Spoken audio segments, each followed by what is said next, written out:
Banking with Capital One helps you keep more money in your wallet with no fees or minimums on checking accounts and no overdraft fees. Just ask the Capital One bank guy. It's pretty much all he talks about, in a good way. He'd also tell you that this podcast is his favorite podcast, too. Aw, really?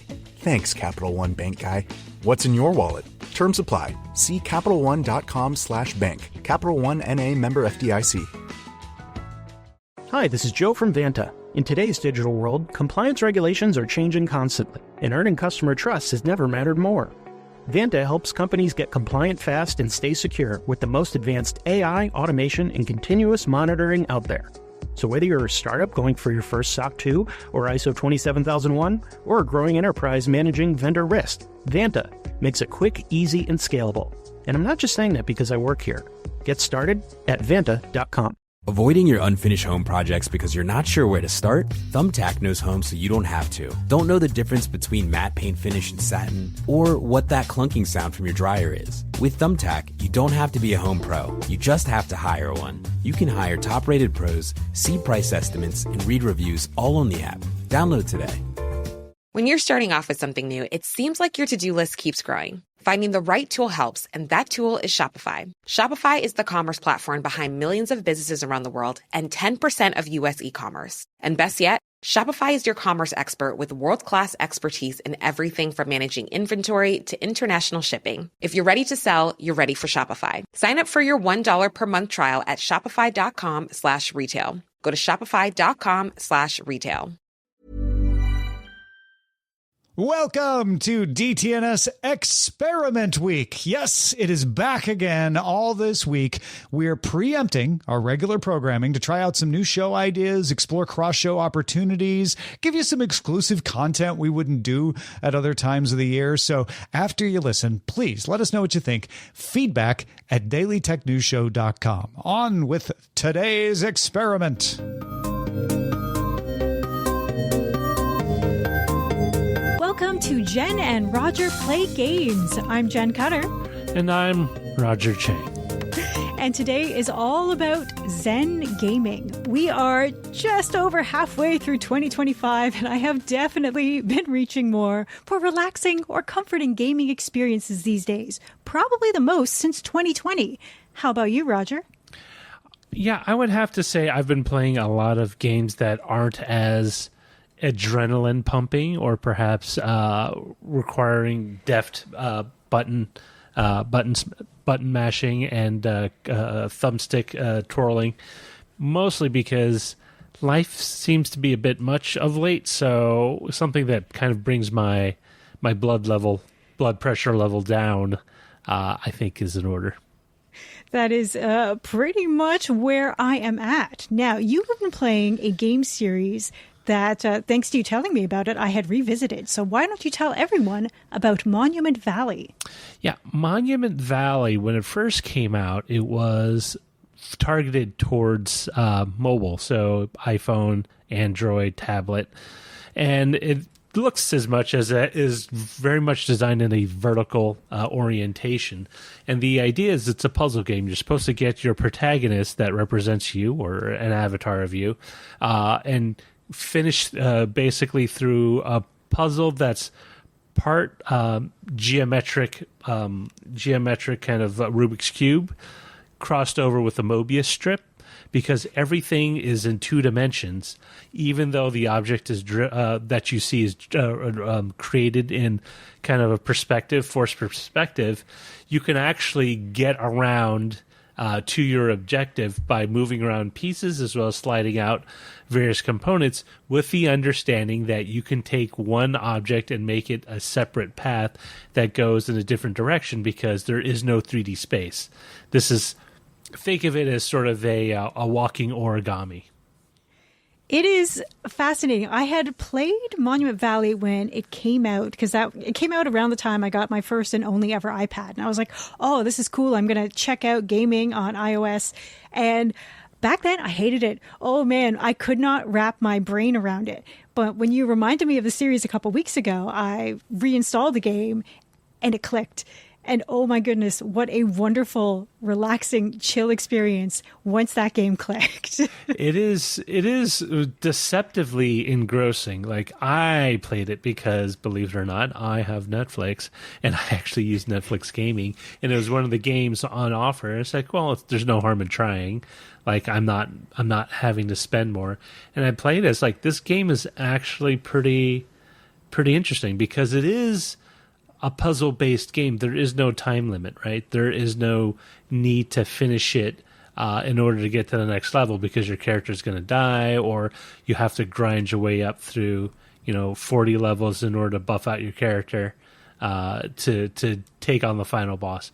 This is all very much of and I really do mean this, a very Zen-like experience. You kind of zone in, you play it, but you're not in any way agitated or cajoled into doing things in order to meet either a timer or an objective that's slowly counting down.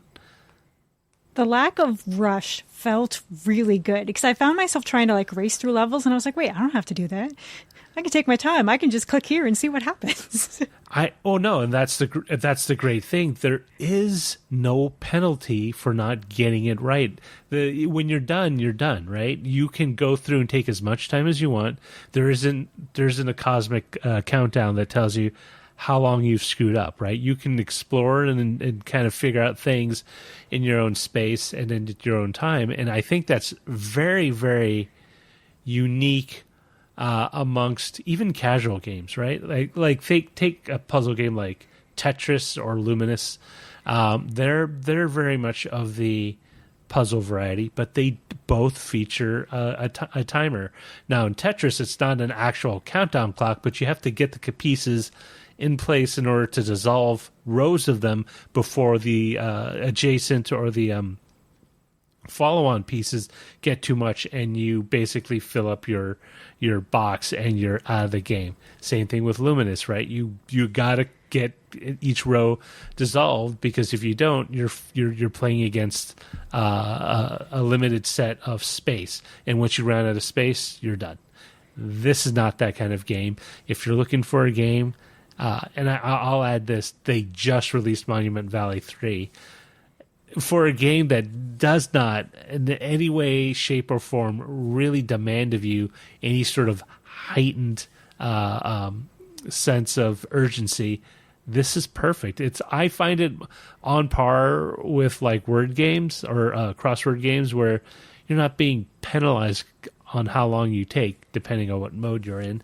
But you just oh, okay, I got it, done, next. But you know what? I think about it. Even Wordle demands, when you share your Wordle score or your time, you compare with other people. Oh, it only took me 5 minutes, or it took me 5 seconds, took me 10 seconds. This is, you can finish some of these puzzles fairly quickly, but the joy is figuring it out yourself. It's like discovering a skill that you didn't have before, or you didn't know you had.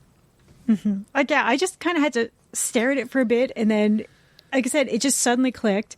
I have Apple Arcade right now because I have a new phone, so I'm taking advantage of that. So they had Monument Valley too. So I sat down and I flew through it. I just had such a wonderful time. I literally sat there for an hour and I did every level. Now, there is kind of a story. I'm not going to say anything because everybody takes their own thing away from it.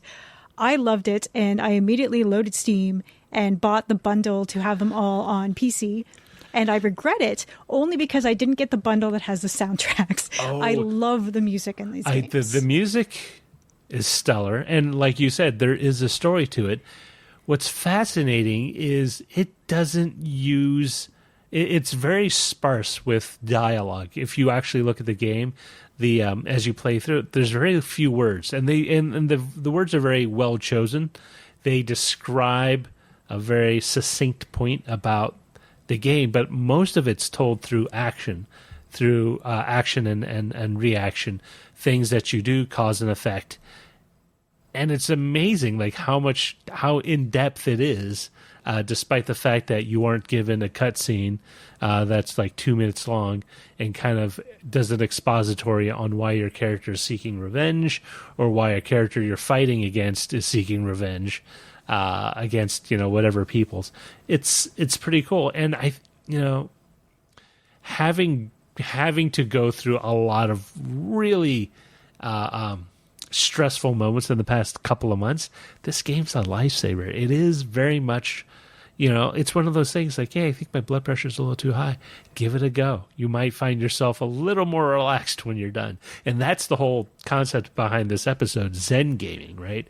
Games that don't unnecessarily excite you, but things that still feel like you've accomplished something. When you finish a puzzle, you don't feel like you've wasted time or that you have perhaps played something that was perhaps below your level. You feel like you've achieved something, and it's in bite-sized pieces. You can finish a puzzle quite easily in 5 to 8 minutes or even 10 minutes, and then you can just leave it at and play the next level, when you're ready.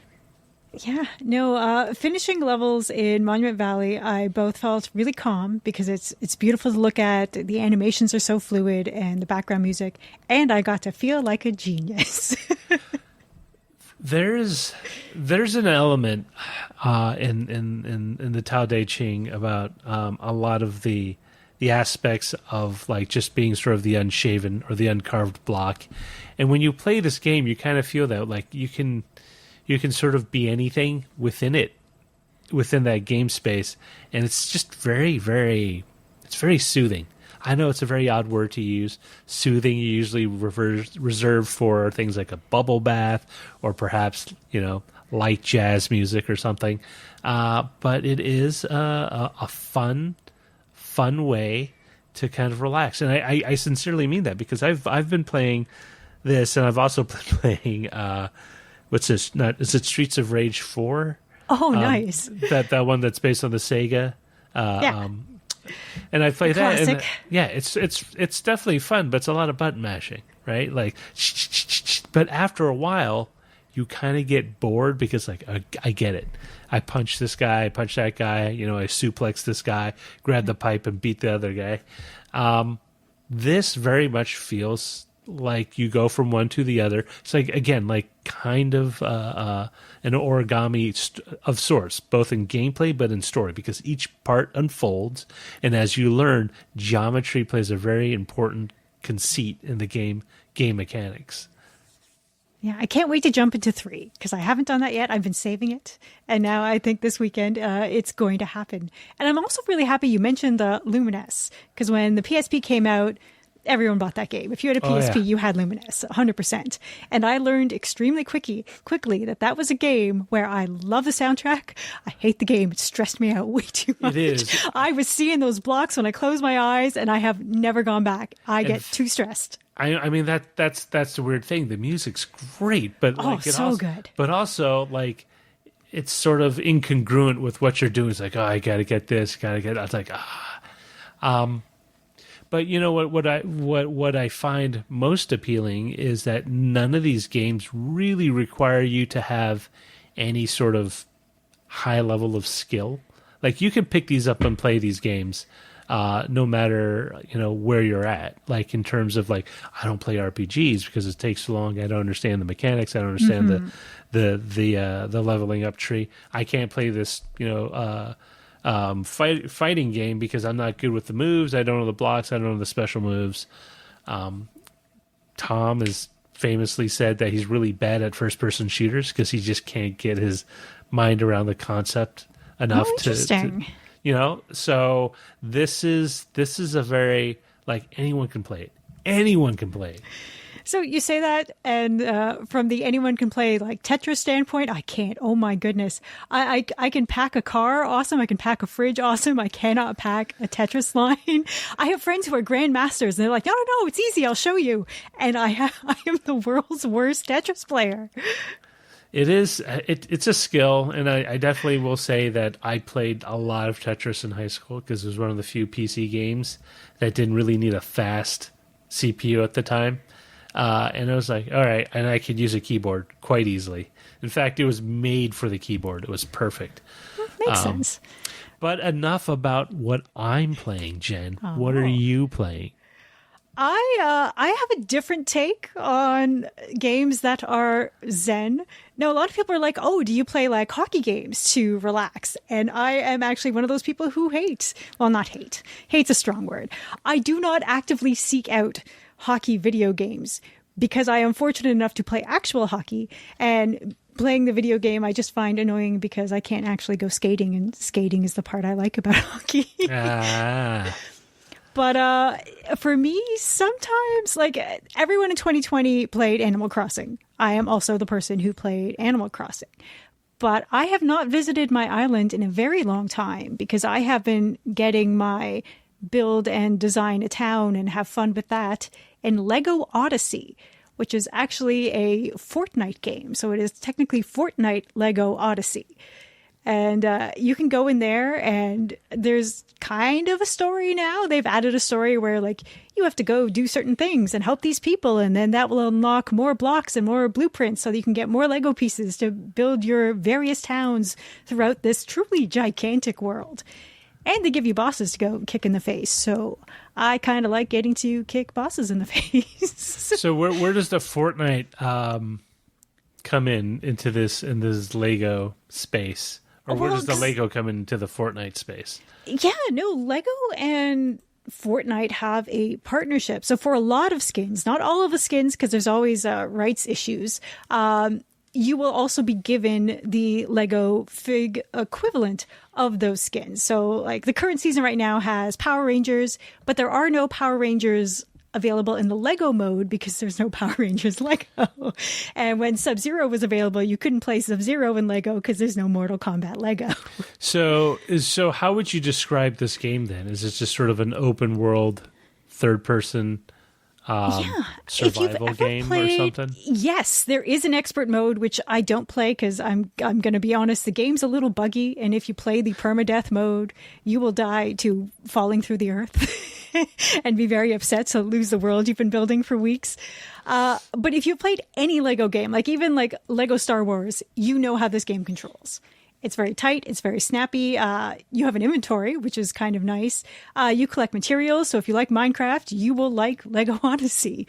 And then if you don't want to do any work and just want to play with Lego blocks, there's a sandbox mode. And you can do that and turn off enemies and turn on flying. And just sometimes I don't want to drag out my actual Lego kits, and I get to play with them digitally and I don't have to clean up. Picture this. You're in the garage, hands covered in grease, just finished up tuning your engine with a part you found on eBay, and you realize, you know what? I could also use new brakes. So where do you go next?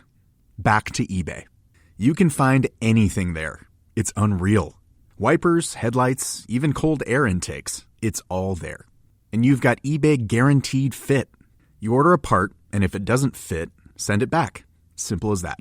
Look, DIY fixes can be major. Doesn't matter if it's just maintenance or a major mod. You got it, especially when things are guaranteed to fit. So when you dive into your next car project, start with eBay. All the parts you need at prices you'll love. Guaranteed to fit every time. eBay. Things people love. From building a business to building an ecosystem to building a legacy. Overcome tomorrow's challenges together with our industrial partner ecosystem. Transform the everyday with Siemens. Banking with Capital One helps you keep more money in your wallet with no fees or minimums on checking accounts and no overdraft fees. Just ask the Capital One bank guy. It's pretty much all he talks about, in a good way. He'd also tell you that this podcast is his favorite podcast, too. Ah, really? Thanks, Capital One bank guy. What's in your wallet? Terms apply. See CapitalOne.com/bank. Capital One NA, member FDIC. Hey, it's Maya and Sim from the Girls That Invest podcast. If you are an IT or security pro, you know managing devices, identities, and applications can feel overwhelming and honestly risky. That's where Trellica by 1Password comes in. It helps conquer SaaS sprawl and shadow IT by discovering every app your team uses, managed or not. With pre-built app profiles, you can assess risk, manage access, and even optimize your software spend. Plus, it's simplifies onboarding, offboarding, and compliance, all while cutting costs by eliminating unused licenses. Take the first step to better security for your team. Learn more at onepassword.com/special offer. Every idea starts with a problem. Warby Parker's was simple. Glasses are too expensive. So they set out to change that.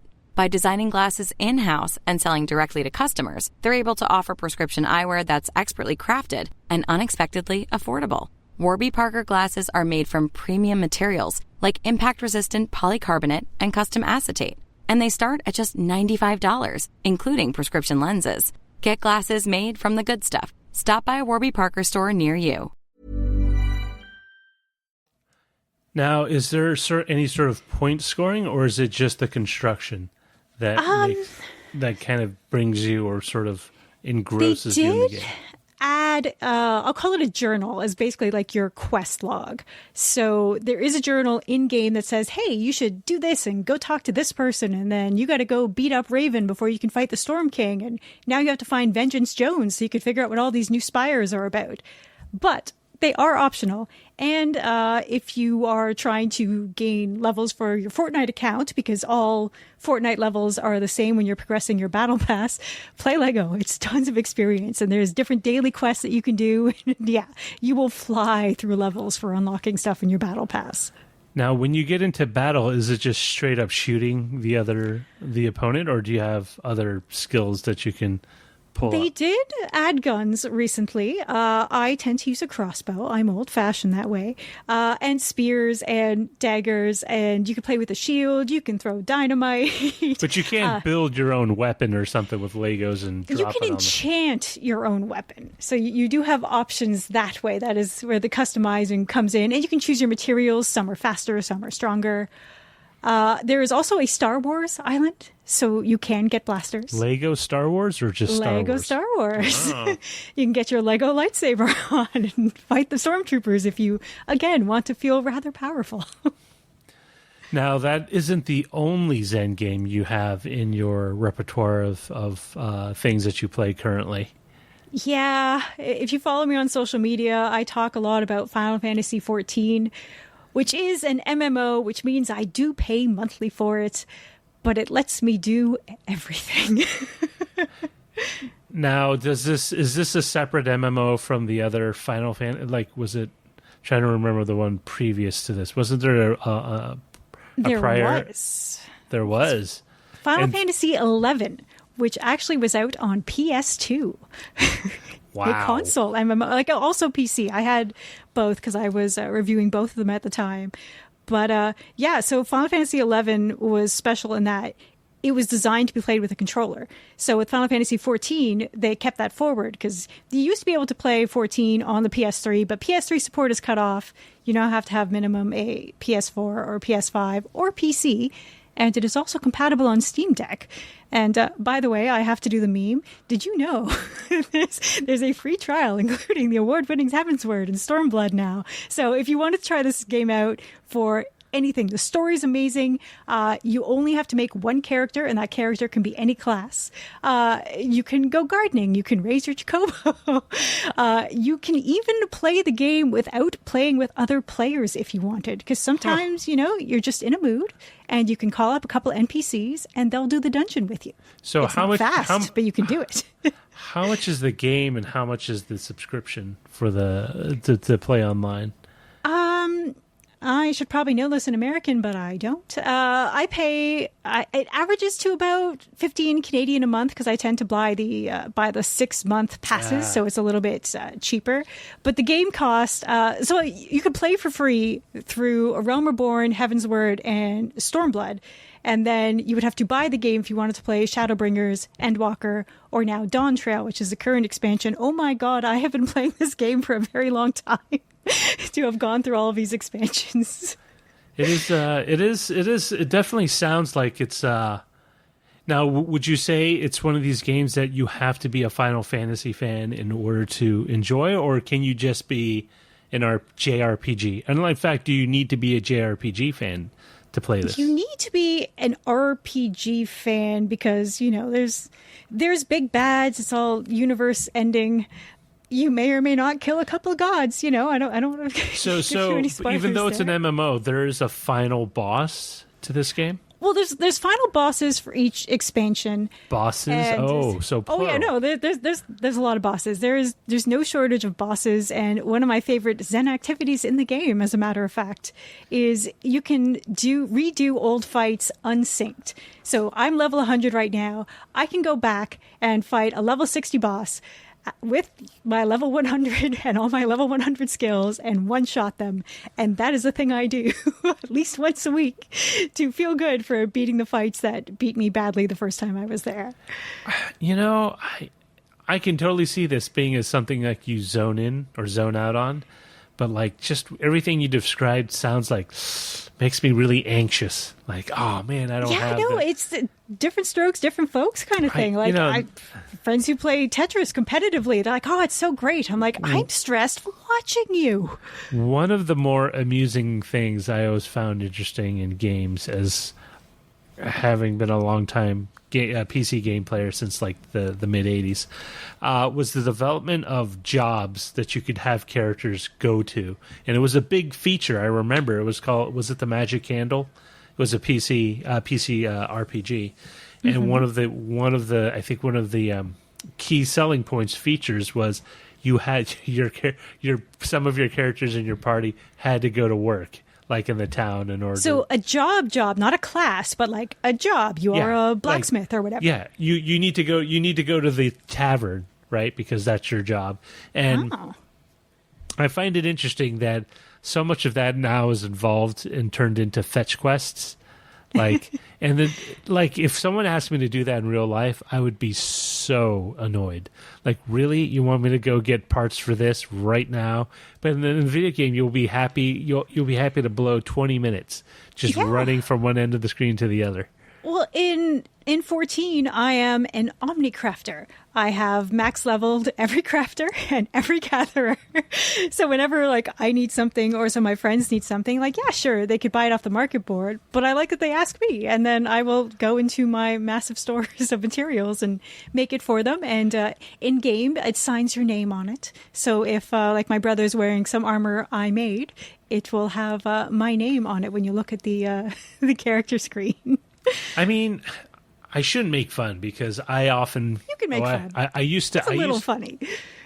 I used to cope with a lot of the world's injustices by playing Diablo, like 3, Diablo 4. Good call, yeah. Like you just go through and you just like, and like the leveling system is very favorable to the player, right? You level up pretty quick. Yeah, there is no plateau as in real life. You kind of plateau. Like, I've reached 50. I've plateaued. There's no more career advancement for me. But no, in a lot of these games, and I think that's the appeal, right? The key of it is that you have control, but you can manage your outcomes so they are beneficial to you, rather than real life where you could do everything right and still get like royally hosed because like, oh, the company folded and went bankrupt and now you're out of a job, or the tax laws changed and now you owe more taxes, or you don't get as big of a refund as you used to. And so there's a constant reward element to it, which is why loot boxes are such a big thing in these games. And Banking with Capital One helps you keep more money in your wallet with no fees or minimums on checking accounts and no overdraft fees. Just ask the Capital One bank guy. It's pretty much all he talks about, in a good way. He'd also tell you that this podcast is his favorite podcast, too. Ah, really? Thanks, Capital One bank guy. What's in your wallet? Terms apply. See CapitalOne.com/bank. Capital One N.A. member FDIC. I'm no tech genius, but I knew if I wanted my business to crush it, I needed a website now. Thankfully, Bluehost made it easy. I customized, optimized, and monetized everything exactly how I wanted with AI. In minutes, my site was up. I couldn't believe it. The search engine tools even helped me get more site visitors. Whatever your passion project is, you can set it up with Bluehost. With their 30-day money-back guarantee, what have you got to lose? Head to Bluehost.com to start now. It's one reason why I really like Monument Valley. In a weird philosophical way, it's sort of anti-capitalistic, right? There's no drive to collect or hoard or to amass anything other than to finish the puzzle. It feels like such a complete world. I'm so stoked to go play 3 as soon as possible. It is, and I definitely, I say this as someone who, cut their teeth on as many different types of games as possible, right? I used to love flight sims, You could fly in World War II and watch like these, really bad wireframe graphics that represent your Spitfire or Mustang, and you fight the Axis or whatever. But I played text adventure games. I've played almost every style of game outside of VR headset games, and Monument Valley is one of the few that's like, wow, this is really, really unique. It's deceptively looks. This is the thing. On the outside, it looks deceptively dull and uninteresting. It does. Yeah, it really looks. I would have glanced through it if somebody hadn't given me that initial copy. It's like someone who gave you a bag of Doritos and just said it's plain flavored, right? Like, what are you talking plain flavored? There's no such thing as a plain flavored Dorito. But that's what it looks like. But when you play, it's like, what? This tastes like a Big Mac. Or I mean, people may not remember, but Frito-Lay that makes Doritos, they did unique flavors, and you had to guess what it was, and they made one batch of bags taste like a Big Mac, even though it was just a Dorito chip. And that's kind of how this game feels. Monument Valley feels like you got someone really didn't like you, and they got you a boring gift, and you play. It's like, oh my god, my life is transformed. And I think that will happen if you give it a go. You can find it. There's 3 versions out. The first one's good. The second one adds the element of a secondary character that you have to maneuver around indirectly in the game. And the third one is more of that, but they add more elements like the sea. They add a broader sense of storytelling. In fact, it tells you a lot about what happened to the world. I want to get too into it. I'm saying, don't say anything yet. I haven't played it yet. But definitely check it out. But like, what do you consider to be your ideal state of zen when you play a game, Jen? Do you feel that it has to be where you just manage to crowd out all of your real life worries for maybe just 40 minutes, a couple hours, and that you stressed about something in the game and not like, oh, I can't pay my utility bill this month? Yeah, I definitely go through moods. Like right now, I'm enjoying building. So I'm doing Society Quest in 14, where I'm helping a race of characters build a farm. I'm building stuff in Lego Odyssey, but a couple months ago, if you asked me what my Zen game was, I would have said Wolfenstein. Because I just felt like, you know what, I'm going to revisit some classics and go blow up some Nazis, and I'm going to feel great. It is. It's that there's something cathartic. Games offer one of 3 things: catharsis, control, and zen. Like just an element of like, I've let go, a very a Buddhist sort of mindset. But that's what gaming is about. It's not just a zen, but it's about relaxing. It's about taking yourself out of the daily grind into a world that maybe is more favorable to your disposition at the moment. All right. So that is what we're going to end on this episode. So thank you very much for checking us out during this DTNS Experiment Week. And because it's all an experiment, we really need your help. Yes, you, specifically you. We really want your feedback on this and any other shows you checked out this experiment week. Please hit us up with all of your thoughts over at feedback@dailytechnewsshow.com. And thanks again for listening. Bye.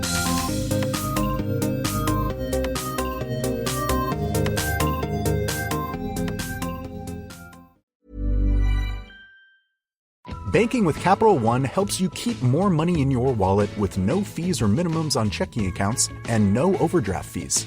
Just ask the Capital One bank guy. It's pretty much all he talks about, in a good way. He'd also tell you that this podcast is his favorite podcast, too. Ah, really? Thanks, Capital One bank guy. What's in your wallet? Terms apply. See CapitalOne.com/bank. Capital One N.A. member FDIC.